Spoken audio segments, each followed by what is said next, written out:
I have these friends, Dan and Sheila. They're podcast hosts. Welcome to Profiling Criminal Minds. I'm Dan. And I'm Dr. Redmond. And we are back. That's right. Back for a brand new TV show. You might be wondering, why did they pick this TV show? It's because we're not done with Millennium yet. It's the only way to describe it. We're not done with Millennium yet. And I'm not going to pretend that we are. We loved Millennium. I think we were very open about that fact. We thought Millennium was magnificent. We think that Millennium is unbelievably special.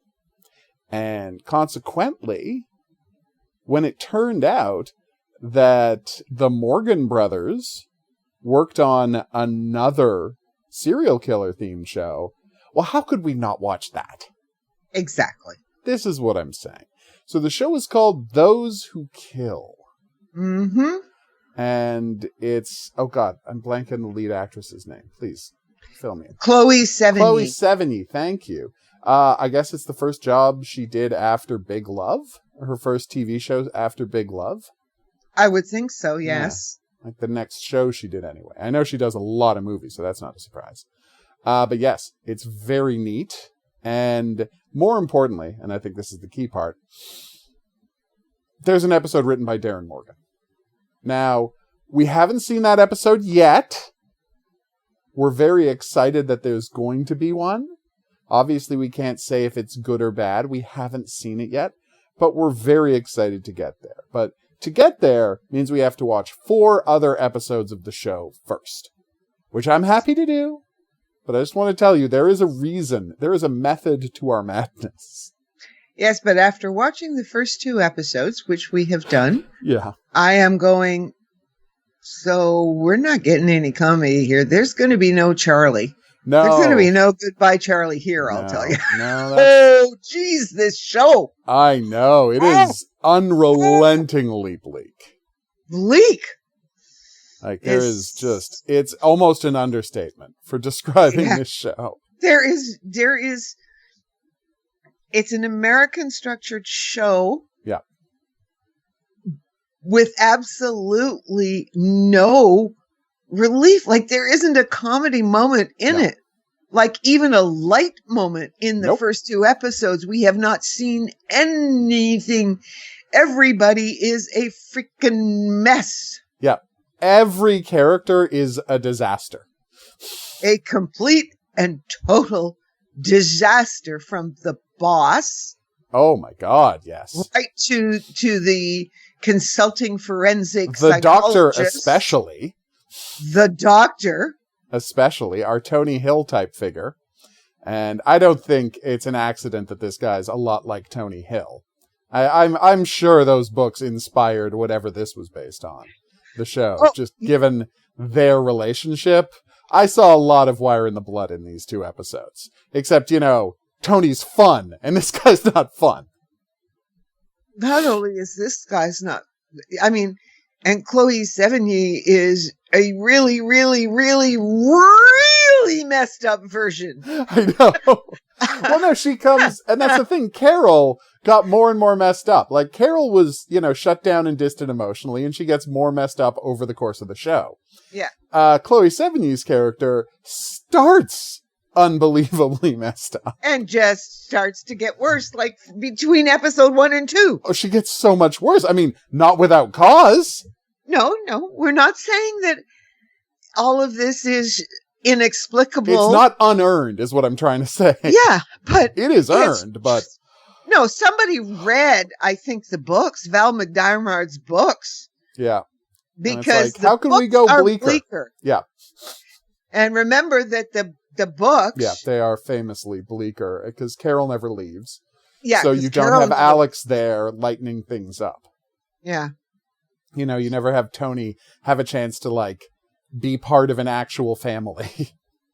Yeah. No, Tony does eventually find sort of some peace, but he can never because he can never let go of Carol. Yeah. That's the big problem in the books. Makes sense. Is that for no reason, the 2 of them are enmeshed in one another, and as she descends into her madness and he tries to stop her, he does save her at one point, but he gets pulled right along. Yes, but when he sort of saves her, he ends up in jail for 2 years. Oh my God.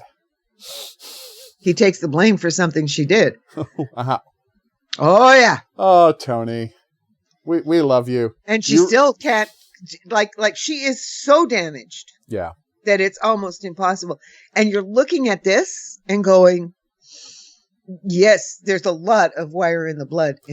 As I was watching this show, 100%, except, Tony's married. But other than that, to a wife who, I don't know how she puts up with him. She probably won't for long over the course of the show. I can't imagine, because the minute he went back I know. Oh my God. The minute he went back, she just went, I wish you'd had a mistress. Yep. I'd rather she was your mistress. Yeah, because it's easier than you going into this psychological state of the killers. Because it's interesting that the way that they find, and I mean, again, it's based on existing things. So I'm not going to credit, I'm sure this is very close to the original. At least I wouldn't be surprised if it was. Because each of them in the pilot gets a key moment to show how broken they are. Like, how utterly and completely non-functional they are. And I just love that each of them got that moment in the pilot. Yeah. I thought that was a really nice way they handled it. At least you know what you're going to be getting. That's what I'm saying. Like, the show is not here to surprise you or pull twists. Like, this is a bleak exercise in human misery. As only Scandinavian detective shows can deliver. Oh, yes. It's many times worse than The Inside. Oh, yeah. But The Inside is what it's closest to. Yes, it is. The Inside. Because it's as if The Inside's main character, it's Wire in the Blood if the main character was Rachel Nichols from The Inside. Basically is the hook of this show. Yeah. Yeah. I think that's the clearest way to describe it, because, oh my God. Well, we get introduced to this character breaking into a house and wanting to murder somebody, but not having the guts to go through with it. And that's how we meet our main character. Oh, that was a rough one. No explanation for quite a while. Oh, we don't get an explanation for quite a while. Not until we get the pivotal "whose house is this" scene. Yeah. Which, oh my God, how great is that? I mean, because we in the audience know exactly what the answer is, because we saw her breaking in there earlier in the show. But, just, I don't want to oversell how much I enjoyed this. Just the idea that these people are having pictures of famous serial killers in their houses as art, and that the other guy immediately recognizes. It is, again, cut from the same cloth. It is peas in a pod that he immediately is like, oh yeah, no, I know exactly whose house that is. So, and he did until the last one. Until the last one. And that's because, well, nobody's caught that guy yet. Nope. Oh, wow. But anyway, so yes, there is a murder. And a dead body turns up at a series of dead bodies. Well, first one, and then they find the rest. Turns up at a construction site. Mm-hmm. And this intrigues our doctor, who sees, the practiced way, right? The guy has gotten rid of it and says, there's got to be more than one body. And just remember that what you're skipping over. Please. We should need to do it a little bit. We should do it. They find the body, and of course we have your general cops who just going, it was a prostitute. Exactly. Right? Who cares? It was an abandoned thing. And but Chloe Sevigny thinks otherwise. She's not supposed to do anything about it. Mm-hmm. But the chief gives her. Doesn't give her this at this point. She has all the pictures. She takes all the pictures because she's not supposed to have them. But she takes the mortuary pictures, takes them to the forensic psychologist. And then we get to your point where he says, there's more. Where's the other bodies? So then she goes back looking and she finds more. Yeah, like the two of them go back and they find 4 more. Mm-hmm. And so once they find the 4 more, she gets the job. Yeah.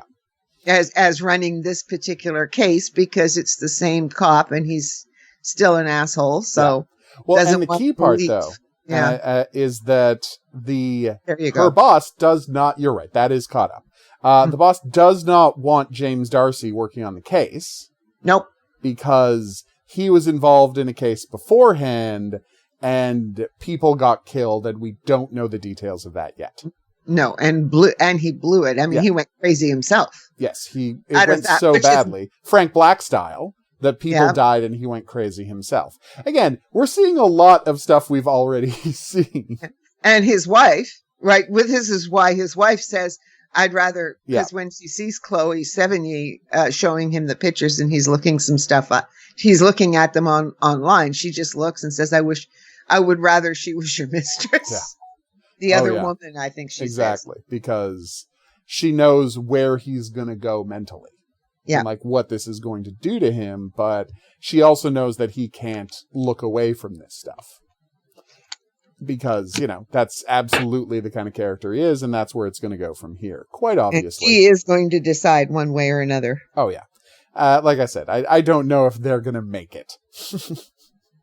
But we'll see. It's like we haven't seen the show before, so we're interested to see where it goes at least. But yes, so they start investigating it, and they find particulate on the bodies. They find particulate on the bodies, right? That allows them to pin it to a specific location for them to search, because they're looking for abandoned buildings where these women could have been kept, because they were killed by suffocating them in a coffin of some kind, and he needs isolation to do this work. And so they're figuring it's another isolated place, and so they find the location, and they search it down, and the man has just kidnapped a woman, right? Yeah. He's a security guard. We see him kidnap this woman. Yep. Ooh, very creepy scene of the actual kidnapping. That was a tough one to watch. So he kidnaps this woman, and we see that she is locked in a coffin. And rather unbelievably creepily, he needs them to cross their arms as part of what arouses him for murder. And we don't actually find, it's interesting, because we never actually find a source for what the reason for that was. They don't feel the need to explain his psychology. We never find out anything about this guy. It's just when you compare it to something like Criminal Minds, where they want to fully explain the motives of people, this show is just no, it's very much, now don't get me wrong, there were plenty of times on Millennium where we found out why people did the awful things they did. I'm not going to pretend there weren't. But at the same time, on Millennium, there were also plenty of times where they're just there's just monsters. Yeah. That was the message on Millennium, a surprisingly large amount of the time. No, some guys are just monsters. It was a show that, of course, was always willing to look at the psychological aspect, but this one is of course there is a reason he's doing this, but that's not important to us. That's not important to the story we're telling. Well, no. Yes, I mean, and yeah, and that is more in line with other shows. Yeah, I think so. That the chase is what is important, the impact that it has on the people who are doing the chasing, the chasers. Mm-hmm. That's all more important than how these evil people got the way they got. Yeah. And we would beg to differ, but... Well, no, it's interesting because it's a character study not of the villains as you get on Criminal Minds, but of the police chasing them. And I mean, by the end of episode 2, and again, by the end of the episode 2, I don't know how you were feeling, but I'm I understand why this couldn't possibly have gotten a second season. I don't see how this can keep going. No. I mean, by the time you get to the end of episode 1 in a lot of ways. You're just going, I'm going, okay, now I know why this didn't get any, like, I knew it.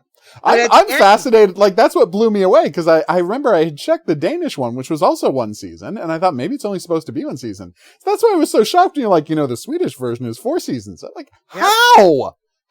It's 3 seasons, and the 4th season getting a 4th. It got a 4th, and it's going to be coming out. That's crazy, right? Like, that's crazy. Yes. So they must have. Well, maybe the Swedes. Because remember, the Swedes are the ones who come up with all of these. It's true. That's true. They do love their detective shows bleak. I'm not going to deny that. Okay, remember the one that the English version, I can't remember what it was called now. Did we talk about it? That took place in Seattle or in the West, in Washington. And it was based on a Swedish. The Bridge? No, not The Bridge. The Killing? The Killing. Yes. No, we did briefly. We've never covered it on the show, but we talked about the first season. I never watched past the first season. Oh, yeah. Well, it only gets bleaker and bleaker, I'd imagine. Yes. And this is, so Those Who Kill. So we're looking at 2019, and it tends to say, when they talk about it, so we have Jan and profiler Louise. First of all, the profiler, I can't rate it, you idiot. All right. More importantly, though, we can talk about the various other versions of this later. What's important now is, so they race there, they interrupt him with this victim, and putting just him molesting a woman in a box, which, Jesus Christ, there's stuff that you can do on cable that you can't do on regular TV. I'll say that. Ugh. No, it's rough. But they rescue her, and they let her out. But then Chloe Sevigny gets grabbed and thrown in the box by the killer. Yep. Who is doing this very creepy naked dude walking around, crawling around, like just hard image to watch, right? Really hard image to watch. Like, Jesus. And this is where it gets odd, that I, as I'm watching it, I'm so shocked by, because this is the moment, we haven't gotten to her crucial moment yet. His crucial moment is, he leaves Chloe Sevigny locked in the box. And he does that so that he can know what it felt like for the guy. Yeah, understand what the serial killer is getting out of this. Yeah. And he's like, if I can figure out what the serial killer wants and what he feels having somebody locked away, I can get inside his head and I will know, knowing who he is and why he is will accomplish this, right? Will get him. Now, that's not true, and it doesn't help them find him. Nothing he does with Chloe Sevigny helps them find the killer. No. But this is definitely on your rating scheme a 0. Yes, on the rating 100% a 0 on my rating scheme. But in the Clint show, Eastwood. Exactly, right? Dirty Harry kind of territory. But I think that's important for the character, because for the character, knowing why the killers do this is more important than any quote unquote human characterization. Like, understanding the killers is the only thing that matters to him. Yes. And that's, I assume, going to be problematic later. Hell, at the hospital, she pulls a gun on him. Because she's so upset about, quite rightly, being locked in a coffin by him. Yeah. She has every right to, not shoot him, but be pissed. And then we get to the part of the show where the show cheats a lot and doesn't earn what happens next. So the killer knows that he can be identified. So he's like, I better go to the hospital and murder this woman while she's in the hospital. Yeah. Which, okay, great plan. And so he walks up to the doctor who's going to see her and says, I've been assigned to escort you to this woman. And then when she's done the examination with the woman who's still in a coma, she then leaves him alone in the room because he pretends to take a phone call saying, oh yes, I'm with her now, blah, blah, blah, blah, blah. And which gives him a chance to inject her with something to kill her. And we never find out what it was. But the point is, give her a seizure and kills her, which he had ready to go. So like, apparently he's done his research. And then, even though there's a Claude Blue and everyone's like, who is this guy? Why is he here? They just let him walk out? That was so baffling to me. Like, at least have him flee. You know, I don't understand why they put the characters in the position of, and I'm not going to say it crucially weakens the character. It doesn't make them, although it doesn't make them look good. But like, why do they let him walk away? Why wasn't she under some kind of guard in the first place? Exactly. That was the first thing I asked. Why wasn't she under some kind of guard? And then when she dies, and this guy is mysteriously in the room with her right before she dies, do they just let that guy leave? And when the doctor specifically, and where no one can exactly, they kick him out. No one can identify this guy, right? No one can identify this guy. The doctor's like, he said he was assigned to me. Well, who assigned him? Nobody asks him any questions. You're all cops. You all have guns. And a woman has just mysteriously died in the hospital when, you know, I mean, obviously she had been beaten and she had been locked in a thing, but there was nothing majorly physically wrong with her. She hadn't been drugged and she hadn't lost blood and she wasn't hypothermic. There's no reason she should have died. And they don't look into it at all. Like that part, I don't understand why you make the characters look this bad when literally all you had to do was just have him flee. Yeah. Right? Because the next scene, they're like, oh my God, that must have been the killer. Luckily, we've got, you know, videotape of him. CCTV footage, right? Yeah. And I'm like, you know, you could have gotten to the same ending by just having him punch out a cop or wang a cop over the head and flee down the stairs and disappear. Like, you could have gotten to the same end without having your characters look like idiots. I know. But now the characters look unprofessional and like idiots. And you're like, maybe it's a commentary about how cops are bad at their job. And I can't really disagree with that point. But I don't think that's what the show is saying. I don't think that's what they want to do. I don't think that's the message. So yeah, you were bothered by that as well, I assume. Oh, right away. How could you not be? How could she, I mean, my first thought was literally, how can she not be protected under guard? Yeah, it doesn't make any sense. You know, and then it's the only witness to this, you know, massive serial killing. Why isn't she under constant guard just in case? It doesn't make sense. But even if you say maybe she shouldn't have been on guard, after she's been, you know, after she starts coding and this mysterious man was in the room with her, why would you not at least hold that man and question them and ask him what he's doing there? Because spoiler alert, he's not really a security guard at the hospital. And why would a doctor need to be escorted anyway? Because the doctor, quite logically, thinks that this victim of a serial killer is being guarded 24/7. Meaning that, like, their security are escorting everyone in and out of the thing because it's a high priority situation. But apparently no, the doctor is like us, assume these cops are better at their job than they actually are. They actually are. Yeah. But the thing is, you don't have to have that happen. You just... full stop, don't. They could have just have him got away and you get to the exact same point without all these people looking like, not just incompetent like cops are incompetent. Because you know what? Cops are plenty incompetent in real life. That's just true, okay? Most competent cops are bad at their job in real life. I'm sorry if this is how you're finding out, but yeah, that's a fact.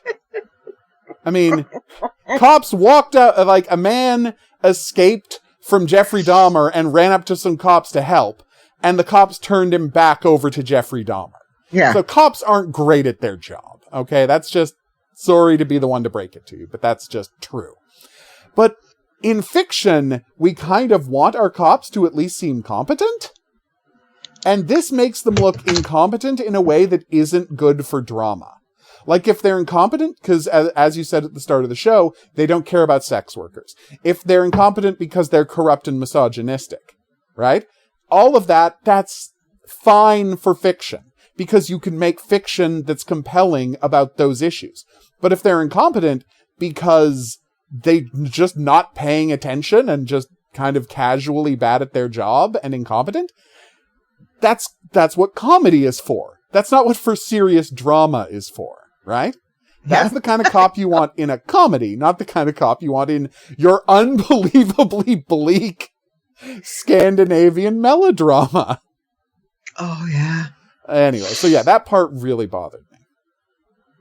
Okay, so that night, the doctor and the doctor goes back to her place. This is where we see that she's got the houses of famous serial killers on her wall, and he doesn't recognize one of them, and it's a very interesting scene. Yeah. I really liked that. And then she gets a knock on the door, and she assumes he's coming back. But it's the killer who's come to kidnap her. Yes. All right. And so now the place has been trashed. The cops realize she's been kidnapped by the killer, and they've got to figure out where he would have taken her. And of course, the psychologist comes to the conclusion that he must actually be a security guard, which is why he had the uniform ready to go. Also why he doesn't have a gun, because he's, just a security guard, not an actual cop. And so he probably fantasizes about control, and now so be a security guard. You know what? It's all good profiling. Like, that's all. That's like reasonable. The whole obsession with authority of serial killers, and that's why there are so many cops who are serial killers. Like, it all, and security guards, like, that all makes sense, right? Like the serial killers being cop groupies. Like, this is all well-established stuff. So yeah, that scene all works. And then they go through all the various places, and they're like, okay, well, he worked at this place, and that's where he knew that he had a dump site for the bodies, because he had worked security at that same, deconstruction site, right, that they were tearing down, meaning logically he would go to some place that he knew that was abandoned. So what other places does he have access to? And so that's how they figure out where to look for her. So I think that all works. I think they get away with it in that scene. They use a mix of profiling and regular police work to get along. And the young cop, right, who she will tangle with again in the next episode, does his job reasonably correctly. Oh, I think so. Yeah, I think he's okay at I think they establish him as being basically okay at his job. Yeah, it was just the I don't know, they were almost beat cops. They were supposed to be homicide cops, but they feel like they were almost beat cops at the beginning. But this guy who works with her and works in the whole investigative unit seems to be on top of things. It makes sense how they were going to figure out where she was. We watch, because he's kidnapped her, we watched him put her in a box. The one thing we forgot to say was that she's already said she does get out of the box. Yeah. She said to, I guess it was the psychologist, right? She said, I've been there before. Yeah. Or did she say that? Yeah, essentially she says that it's not her first time. Yeah, it's not my first time. Yeah. Yeah, when they pulled her out of the box. Yeah, and that's not that. So she's not expecting to be. Yeah, and like, so we already know something really dark is going on, and that is another hint in that direction. Yeah, we've got the house problem, and we've got her breaking in, and we've got that story. So there's a lot of stuff coming. Yeah. So they rush in to rescue her, right? Yeah, and she gets a gun, because he got her gun away from her, which is like the worst thing that can happen to a cop. Yeah. Gets the gun away from her and is threatening her with it. And he is not prepared for the fact that she is 100% fine with getting shot. Yep. Like, she doesn't care at all. And he doesn't understand, because he is here to make the only thing he gets off on is control. And he only feels like he's in control if he's making women afraid. Yeah. Oh, and the thing is, of course, that the psychologist has already told her that. Yeah, exactly. So she already knows how to respond. But how to respond to him to get him going. Yeah, to make him react. And make him feel like he's no longer in control. Yeah. Oh, he Yeah. prepped her for that, absolutely. But Yes. you also kind of get the sense that fundamentally she really doesn't care if she lives or dies. Oh no, that Like, that it's not is a performance. No, it's not a performance. She doesn't, because it turns the minute the forensic psychologist shows up and the cop shows up, her partner shows up, and she's grabbed and she's screaming at him and, she's going to shoot him. And, the psychologist is trying to stop her and she still shoots him. She shoots him because, and she's Twice. justified. She's justified at shooting him in the back because he goes for a knife and stabs the cop. Yeah. And so now she's left alone with him. He's lying on the floor injured. Yep. And the doctor has, ushered the cop away to get his stabbed leg treatment, and they're waiting for backup. And she uses this moment of being alone with the killer to get him to lie in his back and go into the pose he put women in. And then she shoots him a whole bunch of times. Well, I think it's just twice, but it doesn't matter. It doesn't matter. It's murder. Here's the problem. Yes, it's flat out and out murder. Yeah, he's already been shot and he is unarmed and he is incapacitated. And Schaefer, the psychologist, knew she was going to do that. 100%. And he let her. He walked out. Like this, when we're talking about the first episode being really, really bleak, because she says, she just looks at him and says, you got to take him away. And, you're going to be sure, I'm going to be all right. And she just directly shoots him. It's clear out and out murder. There is no question. Which causes a problem as far as I'm concerned with motivation in the second episode. But we'll talk about that as we move into that. As we move into the second episode. But for sure, he had to know. Yeah. Oh, no. I'm sure he knew what she was going to do. Like, I'm 100% certain of that based on how he plays it. Yeah. The way he plays it in this. And then so, of course. He's giving her permission to do it by walking out. Yeah. I'm not saying she was asking. Stayed there. Yeah. I'm not saying she was asking for permission. I'm saying he signed off on it. Yeah. And what I'm saying is because he could have stayed there with the cop, because they could phone the ambulance and backup and everything from that room that they were in. So there was no need for him to take the cop out of the room. No, he did it to leave her alone with him. Yeah. Oh, that was my thought when I was watching it. He doesn't have to leave. That's what I thought, because I'm thinking, okay, so this guy can't stand these serial killers at all and is willing to kill them. Yep. Even if he doesn't, he's doesn't co-signing on it.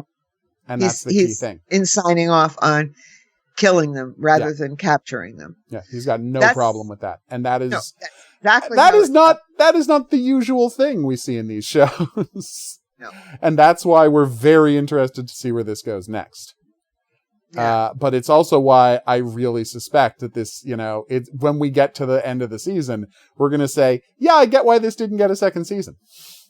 Yeah. What was it? There are other things that we've watched that every now and then you just start watching something and go, oh, I can see why this never. But it's like, even The Inside, right? The Inside could, we see why it didn't go, but it could have. It could have. It was wonderful. The cast is great. The cast is great. And you got this widely diverse cast, right? Of all of these different characters with all of these different worldviews on this stuff. It really did feel like a team. I'm looking at you, Criminal Minds, because we love you, Criminal Minds, but your characters, are all interchangeable in a way that they just weren't on the inside. Right? Exactly. If Danny wasn't there, you would notice Danny wasn't there. If Paul wasn't there, you would notice Paul wasn't there. However, if Emily Prentice takes a week off, who cares? Would you notice? Would you notice if if Emily Prentice took a week off and only Tara's there for a week? Yeah. Would you notice? Would you honestly notice? Again, they made a joke about the fact that Daniel Henney and Luke are interchangeable. Yeah. They made a joke about it. You don't need the both of them. They're the same guy. And it's like the show understood that, which is, again, one of the reasons why there's stuff I really respect in that last season of Criminal Minds. When we watched it the second time, there's stuff I really respected in that last season. I thought they did it. There's stuff there. Like, we criticize, and there's some bad episodes in there, but there's also some really great episodes in there. We're talking now about season 15. Season guys. 15, yes. Sorry, yeah, I Yes. keep thinking of it. It's crazy that I still call it the last season of Criminal Minds, even though they got a season 16, which is their best season. But, Yes, and I just tell the you, way it was structured. Yeah. It's just, there are so many things. There are so many questions on the internet all the time. Like some of it says, calls it season 16 a reboot. And like, no. As Criminal Minds Evolution. Well, no, it's not a reboot. No, it's a continuation. It's exactly the same people. It's the same crew and the same cast making the same show. It's just better now. Yeah. As I had to try and explain to somebody today. And I said, have you watched season 16? Well, no. Well, I said, then we're not going to discuss season 16 and Criminal Minds. Yeah, until you understand what the show is now. The show's a very different thing than it used to be. Yeah. And yet, at the same time, it's the exact same show. And that's the genius of it. I was just going to say, that's the genius, and that's why they got season 3. Yep, that's why. All right, but hey, you know what? By the time people hear this, they and we are going to have seen season 2 of Criminal Minds Evolution. So we'll stop talking about that. But yes, I just realized that before we start talking about second episode, we have to mention the most, key element, the thing that happens right at the end of the first episode, which is that she sends the doctor a note. Yes. Explaining that it was her, and the note just says one thing, it was my house. And it's a picture of her and her brother and their father.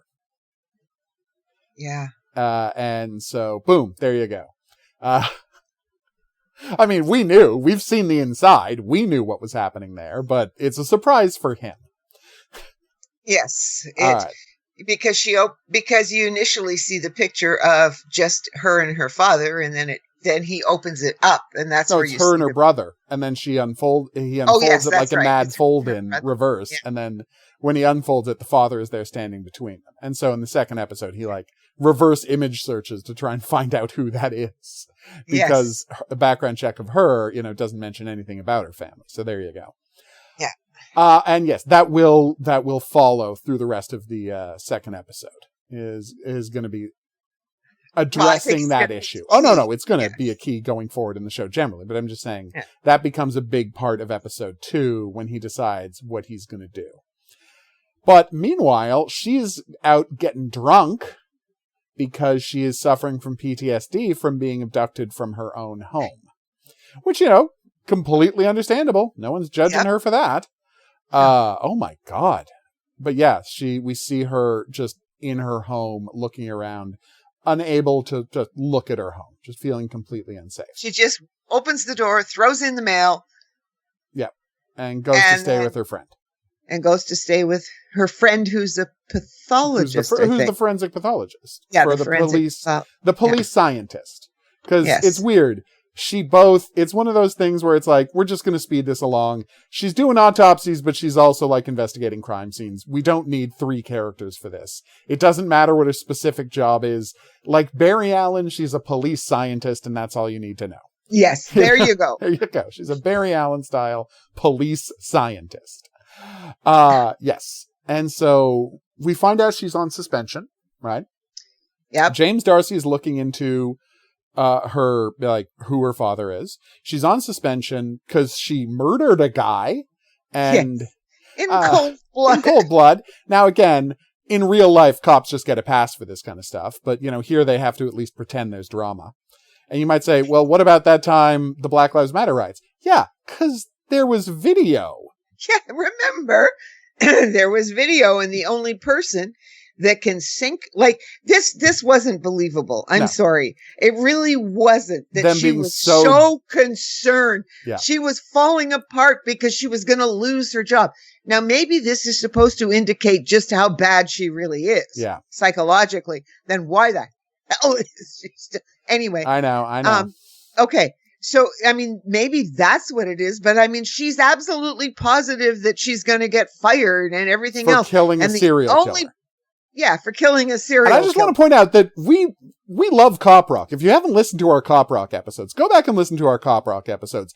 It's a genius TV show, an unbelievably good TV show that the entire first season, only season tragically, hinges around the fact that it's like, no, I mean, as long as the public thinks he's a bad guy, cops can just kill people and there will be no, and it's like the entire season is about this one cop who thinks there should be consequences. And there's only one cop who thinks there should be consequences to Vincent LaRusso murdering a man in cold blood. Yeah. There's one cop. Yeah. And that's the problem here. Everybody knows what this man did. Yeah. So, why is she so worried? She's not supposed to have any contact with the forensic psychologist and with Darcy, right? And yet she does. And then they create this drama around him having to decide whether or not he's going to say that lie. Well, why would he lie? She's got nothing. Like, I was out of the room. That's all he has to say. I got away. I'm sure she was telling the truth when she said he was a bad guy. Because she says that he rolled over, right? And he lunged, and he sat up and lunged towards her to try to attack her. And so she reflexively shot him to make sure she was safe because she was alone in the room with the serial killer. And what is James Darcy going to say to contradict that? First of all, I wasn't there. And, after all, he did put her in a coffin. So she was, she was really, really afraid. And that's it. And that would have been the truth from his psychological point of view. Why he is so guilt-ridden about over having to testify and quote unquote lie for her. He doesn't have to lie for her. He wasn't there. He wasn't there. And assessing her psychological condition, given that she shot him. Yeah, right? I know. Given that she shot him when he went to pull the gun the first time, right? Yeah. I mean, the knife. Yeah, the knife. It doesn't track. That's the whole problem, is that this is the only way, okay? The only way I can read it of what his drama is, right? Because is he trying to profile whether she did this out of revenge or, needing closure and blah, blah, blah, which he signed off on by leaving. Yeah. I can't stress that enough. Or because he now knows that her father is a serial killer. Does he suspect? And is the reason he's hesitant that he thinks she just is one of those people who became a cop because they wanted to get a chance to kill people? And is it dangerous to leave her in the police department because, she's doing it for quote unquote the wrong reasons, i.e. she just wants to kill people. Now, if he's trying to profile... That is a stretch. No, I'm not saying it's not a stretch. I'm saying that's the only way you can read his actions as making sense. But they don't, that's not... But I'm projecting all of that. You're not wrong, okay? I'm not saying you're wrong, that I'm the one projecting that in there. I'm saying that just like we do with Criminal Minds all the time, if they later on, or if they try to say that that's why he was debating what to say. Because he can't say anything that would make her lose her job, because what could he say? I suspect that she planned to murder him. Did she say that? No. Did she confess later? Double no. Right? All he could do is say, I think maybe she chose to kill, she created an opportunity for herself to kill this guy. And that's not enough to get a cop pulled off the streets. Good Lord, she created she sent you and the other guy. Yes, she did do that. Guess what? That's exactly what happened. She did. She sent you guys out of the room. What do you think she was going to do? Yeah, there's no mystery here. What did you think she was going to do, given her emotional state at the time? Yeah, did the only thing she could. Signed off on it. You're the one who walked out of the room. If you think she murdered the guy, you're an accessory. And so they act like, but the weird part is the show has her asking him what he's going to say and not wanting him to cost her career. But I don't think he could. I don't think there's anything he could have said in that room that would have cost her that would have been negative for her career. I know. It was like, I'm watching this. It doesn't mean I don't want to see where this is going to go. Obviously we want to see where this is go, because the second half of the episode about the new murder is really interesting. Yes. Like that's going to be an interesting case. And the very fact that Schaefer goes, but I think the reason that you can project onto that is that you see Schaefer watching the father. Yes. That's why. But that's entirely why. I'm sorry, I should have made it clear. That's what my prediction is based on. The fact that he goes to see the father.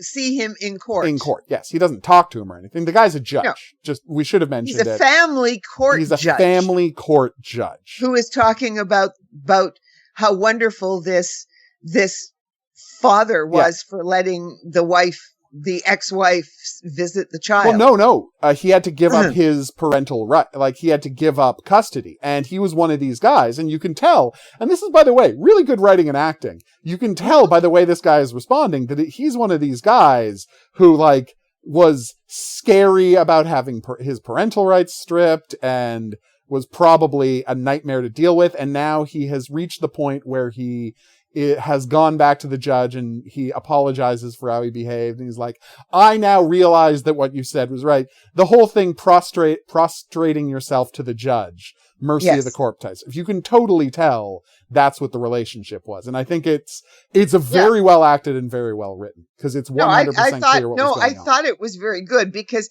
it does make the judge look creepy. It does. Well, because he needs this, I'm trying to remember what was that saying. It's his cover, but that old saying that it's like, it's not enough that for a slave to obey. The slave has to let you know that it's right that they are the slave and you are the master. Like you don't get satisfaction from a slave obeying you. You get satisfaction from a slave being like totally mentally broken. Destroyed. Yes. And that is the vibe you get when this guy is reading off to the judge how really you were right to, take away my parental rights. You were right to cut off all visitation. I now see that I was a bad parent, blah, blah, blah, blah, blah. And maybe the guy was a bad parent. We don't know. But they're showing you that what matters to the judge is that this guy prostrating himself and throwing himself on the mercy of the court. And so right away, there's something wrong with this judge. Yes. Exactly. Yeah, no, it's a very good scene. Yes, but so this is why you were projecting. Yeah, and because that exactly onto Schaefer. Yes, but I'm just going. You're not ready to say that. Yeah, I'm not ready to say that simply because, please. Well, no, it's funny, eh? It is weird. This whole show is weird. We should get to because, and then there's this, she's staying with her friend, right? Yeah. And her friend who has a daughter. And right? Who she babysits for sometimes. Yes. So it's just, and she babysits periodically. And I don't understand why the friend, okay, the death thing, the body and the I am that's written in the victim's blood, etc. Yeah, no, not the victim's blood. That's the key part. It's a different ends blood up type. Not being, but that's what they think it is in the beginning. Yeah, the word I am. Yeah, and so you're, and they do some interesting discussions of what it might mean, or was she pregnant, or all of these things. We'll know if she was pregnant, she would have written She is pregnant, we are. And she would have written we are. We are. Yeah, she is pregnant. She would have written we are. Is their justification, which makes sense. Just in case she survives, and she was that pregnant that the baby could have survived once the ambulance got there. Yeah.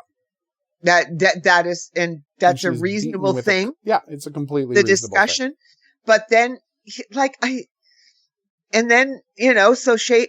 so I do not know why when Schaefer says, but there has to be something else there, and have you looked at the dumpster? Yeah. Everybody poo-poos her and doesn't want to go and look in the dumpster. Yeah, I don't understand weird. that. So is that just to give, not Schaefer, give our heroine, a moment to look like she's a great detective. She's a great detective. Well, no, that doesn't make any sense. Why wouldn't they have looked at the dumpster? Well, the crazy part is this woman was pregnant. She wasn't. She was someone who worked. She was at an AA meeting. So there's no, There's not like someone they dismiss. Exactly. Yeah. It's not someone they would have dismissed. Well, and the thing that I found so funny about that and so kind of ridiculous is they're acting like, oh, we're not going to bother searching the dumpster. You brought the dumpster into the lab. Yeah. Like, the dumpster is in the lab waiting to be looked at. You went to the time and trouble of having a dump truck come and pick up a dumpster and bring it all the way to the lab so you could not look at it? Yeah. Does this make any sense? And then, of course, her best friend, who is the whatever police scientist, gets mad at her and says, "You're going to destroy my career." Yeah. And and I'm just like, because you went into the dumpster yourself. And the weird part is, I'm like, yeah, but were you going to go into the dumpster? And it's very puzzling because if the friend was going to go search the dumpster, and I have to assume she was, because it was in her lab, like, why didn't Chloe Sevigny just wait an hour until her friend had looked? And no, she's got to do it herself, which is just a weird reaction for the character to have. Not only though it's a weird reaction, the cops do say we're not going to go look at it. Yeah. But then why is it in the lab? Yeah, but then why is it in the lab, right? That's the part that confused me. They think they don't want to bother looking at it because, again, they're cops, they're lazy, they don't like to do their jobs. That's accurate, right? But why on earth is it in the lab if nobody's doing their job? Although I'm trying to think, is it really in the lab? It is. Why do you think? Okay, and why does she go? If it wasn't in the lab, why does the friend walk in and say, "What are you doing with it?" Yes, what are you doing in here? Yes, that's right. It has to be in the lab because this is just. It's a warehouse, but it's still part of like police property because her friend walks in and is like, "Why are you interfering with my evidence?" Mm-hmm. So yeah, it's in the police lab. You're right that it's just a warehouse, so we don't have a precise location of it, but the fact that the friend is like, what are you doing in my warehouse? And the fact that the friend is there alone establishes that it's in police custody. Yes. And then, and then this is because this is after Chloe Sevigny is sitting on the ground. Yeah.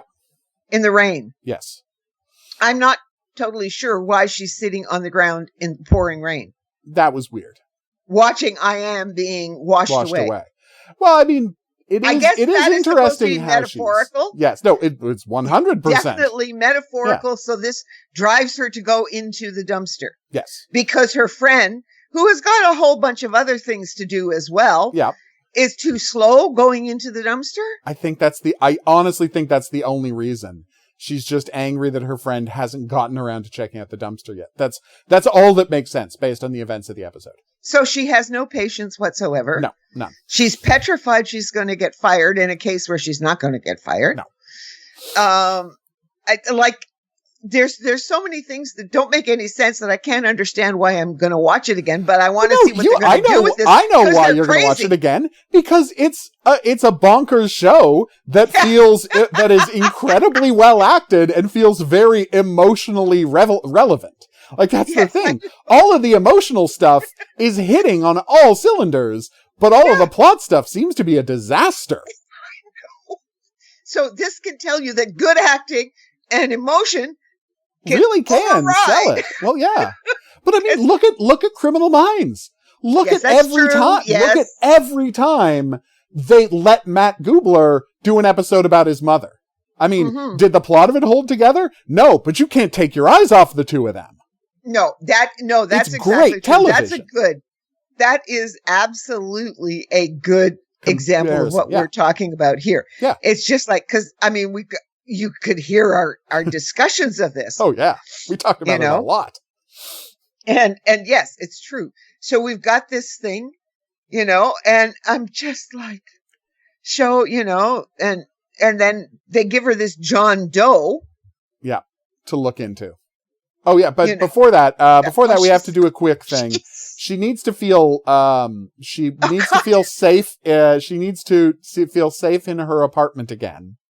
So while she's out at Chuck E. Cheese, she picks up one of the dads there and gets her to come back to her place. Yeah, she's babysitting and brought the kid to the Chuck E. Cheese. And, because, and this is the key part, it's not like, It's the daughter. It's the great moment of like, she's trying to figure out what to do with the daughter while babysitting. And then she's like, screw it, we're going out to Chuck E. Cheese because I need a drink. And so she sees a guy there looking at her and he's like, okay, this is great. And she's like, great. He's obviously probably married, has a kid. No, he says he's married. Oh, no. I'm just saying that's what His she's wife thinking. does. That's what she's thinking when she first looks at him. And then she has it confirmed. It's like, great, perfect. Yes, this is great. No strings attached. He's married, so it's not going to be a fuss when I call this guy up to have sex because he's not going to, like try to leave his wife for me or something insane like that. No, and she but she also makes it clear to him, here's my phone number. Yeah. And this is a one-time offer. If you show up, you show up. Wait if you don't, forget it. You better answer when I text you. So he gets there before she does. I know. Just to show the level her of, friend has basically kicked her out as well. Yes, of course. And so she has sex with this just random stranger, no looking at him, no emotion sex with this stranger to make her feel like she's back in control of her own space. Mm-hmm. Because the guy kidnapping her in an apartment made her feel like she wasn't in control. And it's like, this all feels emotionally real. Oh, yeah. Yeah, because she's so screwed up, as we figured out in the first 2 episodes. This would make sense to her. This 100%. Now she's back in control. Using this man makes her feel in control of her own space again. Yes. And that's, again, it's a good show when it's doing the character stuff. It's just not great at the story. I know. But yeah, so he decides not to testify, not to testify against her, or at least to sign off on her actions, however you want to describe it. And then, and this is the key part, she gets assigned to a case. They won't put her on the case she wants to be on, because they're easing her back in, right? So they send her back to the, so they sent her to deal with this John Doe that a couple of kids found on the side of, not on the side of the road, like washed up under a bridge. And they figured he's just a guy who jumped off the bridge. So, nothing to worry about. You identify him, you go home. Except, you want to tell them the twist? No, you'd have to, because I don't remember the twist. Oh no, he's the other guy from remember how there was another person at the scene because it's a different blood type. Oh, that's right. That's right. And this is the other guy who was at the scene where the woman was beaten to death with a club. And we see the killer, by the way. Kneeling in an alley and getting ready to club somebody and then realizing it's not, the right person. It's just a dude walking past, so it's not someone she can club. But so we see the killer. We know that she killed someone else or has someone else connected to the crime at least. So that's gonna pay off. Like there's a lot set up for next week. Mm-hmm. The thing is, I'll have to watch the last couple of minutes again because somehow or another you forgot that ending part. Yeah. Yeah, I forgot that ending. Like, I know this leads into the next episode, but you forgot the justification for why, so it didn't stick with you. Because much like, and not exactly like, far from exactly like, but I'm just going to say, much like Korean Criminal Minds, they're bleeding one case. Like, they're starting a case halfway through an episode, and they're going to finish it in the next episode. Yeah. That was just structurally really fascinating in Korean Criminal Minds. How they would get a case and it would be wrapped up in 30 minutes and then they would have 10 minutes of hanging out and they would start the next week's case early and you would be halfway through the next week's case when the credits rolled. Yeah. That was weird. Okay. It kept them from having to try to get a full hour out of Derailed, which was always a stretch. And I will tell you, now, what's happening, I've got to say one other thing. Please? This also reminds me of Prodigal Son. Oh, 100%. Yes. There is no question in my mind. There is a lot of this in Prodigal Son's DNA. Yeah. Like, I feel like by the end of this, I should have brought that up. I'm embarrassed I didn't see it before, but the minute that you got her father who's a judge, I'm like, oh, so this is Prodigal Son if he didn't get caught. That's what we're watching. We're watching Prodigal Son if he never got caught. Okay. Yeah. Never paid off that Ainsley, who was great at hiding, had seen him murdering people in the in the kill room under the basement.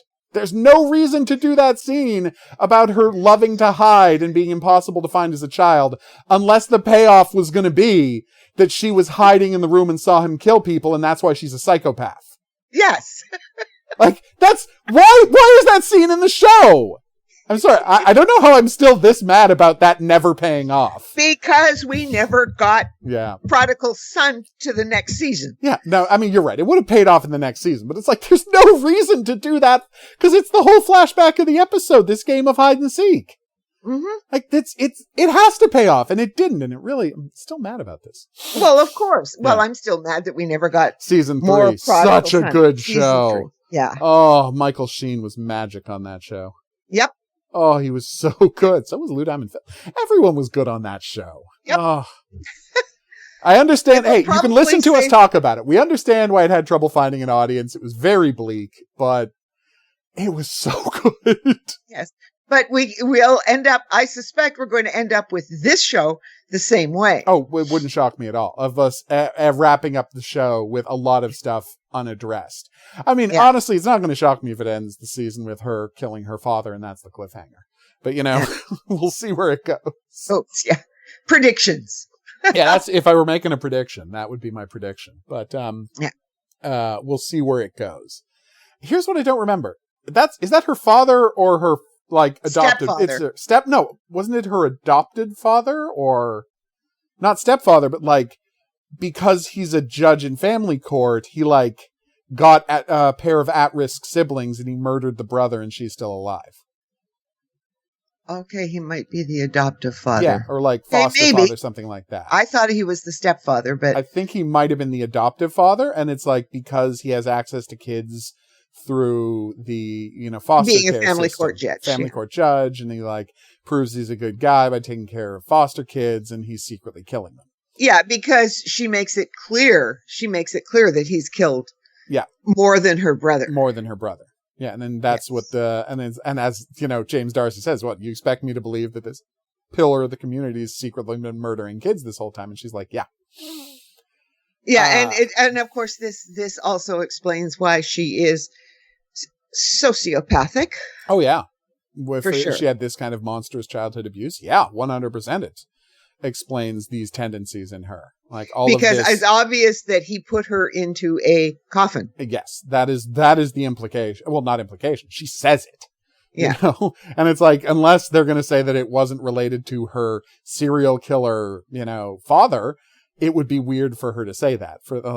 Was she put in a coffin in an unrelated situation? I don't think so. As a child? Yeah. No, I don't think so. Yeah. No, but I mean, this show is very much a blend of Prodigal Son and The Inside. Yeah.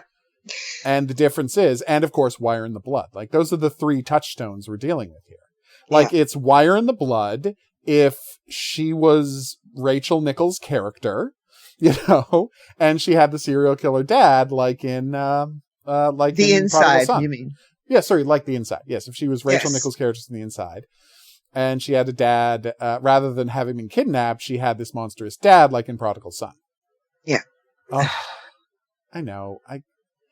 It was just so good. I don't want to be one of those people who just forever laments these shows that we lost, but then again, we're still talking about Wise Guys, so maybe we just are those people. This is going to be another one of them. I get a sense. I mean, I wouldn't be surprised if, once it's over, don't be shocked if we wind up watching the Swedish one to see where the story goes. If we end up liking this one. Yeah, the Swedish one that actually made it past one season. The only version of it that made it past one season. Yes, well, we'd have to, but that's going to be a conversation for later. Yeah. Believe you me. So, fun fact. This is a completely random thing, but James Darcy, I think, is best known for being Jarvis on Agent Carter. At least that's how I know him best. Yeah, he's Jarvis from Agent Carter. And another show. Yeah, a long, late lamented show, our beloved Agent Carter. Fun fact about that, for the longest time, there's another actor. He played Steve on the show Coupling and the British, sailor, military lieutenant, whatever, in the Pirates of the Caribbean movies. And this is just a weird thing. Oh, I'll tell you where he was from. He was the quantum physicist on, on Flash Forward. Jack Davenport is his name. Oh, Remember Flash Forward? Yeah. Flash he was Forward, he was the scientist, right? Right. Right. The scientist, Jack Davenport, she's gonna have an affair with, and that's her Flash Forward. Right. But anyway, this, for the life of me, for like the longest time, I did not know that Jack Davenport and James D'Arcy were different people. And anyone who wants to prove this themselves, go to IMDb, look up Jack Davenport, then look up James D'Arcy, and then come back to me and try to tell me that they're different men. And that's how I'll know you're lying. They have the same face. It's uncanny. Like they're two British actors who look the same and sound the same and are acting in the same roles at the same time. It's uncanny how similar these guys are. James D'Arcy and Jack Davenport. You can look it up. Yeah, all right. I think we did once. We might have once. Yeah. Yes. Yeah. Yes. When Jack Davenport was in something, and I'm like, yes, James D'Arcy. Oh, no. Okay, no, they're different guys. Yeah. Because I keep looking and going, why do I know him because from? I did look these people up. You're probably thinking of Jack Davenport, because that's the thing. Bill Paxton and Bill Pullman don't look anything alike. They just have similar names, and they are, white guys of the same type who played similar roles, but fundamentally, you can't look at these men and get them confused. No. James D'Arcy and Jack Davenport are also identical. Like, they've got all the Pullman-Paxton issues of having the same kind of parts. Although I will say, Paxton was more likely to be an unhinged character, and Pullman was more likely to be a voice of authority. If I had to say what was the difference between the kind of roles they got. But that's not true of Jack Davenport and James D'Arcy. They also get the exact same kinds of parts. That's all I'm saying. All right. So that was episode 1 and 2 of Those Who Kill. We're really excited to see where this goes. Oh, yeah. We weren't expecting to be. We had no idea this was going to be a thing for us. But yeah, 100%. We're really excited to see where this goes. And we look forward to you joining us on that journey. But for now, we're going to wrap this up and say if you have any questions, if you have any comments, if there's any profiling-related fiction you'd like us to check out, please drop us a line at profilingcriminalminds@gmail.com. We would love to hear from you. If you are listening on an app or podcatcher, please be sure to rate, review, and subscribe. That's how people find out about the show. We're going to be back here next week with episodes 3 and 4 of Those Who Kill. But until then, I'm going to say that's right. Au revoir. And have a good week.